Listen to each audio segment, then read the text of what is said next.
Hi everyone, welcome back to Burton's Academy. If you've set up QuickBooks Online but now need to transfer subscription ownership, this video walks you through the exact steps to do it safely and correctly. Log in as the primary admin and go to the Settings cog and Subscriptions and Billing. And what you'll see is your subscription will come up here. So it will either be just your potentially QuickBooks Plus, your payroll subscription, etc. And what you need to do is you need to click on this Allow Billing Transfer to your accountant. Now, if you haven't got your accountant linked to your account already, what will happen when you click on this is it will ask for you to import the information for your accountant. So that is their name and their email.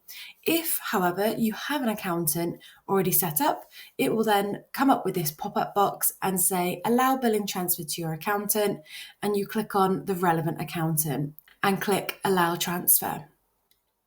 And there you have it. You successfully handed over your billing responsibilities. This keeps everything secure and compliant.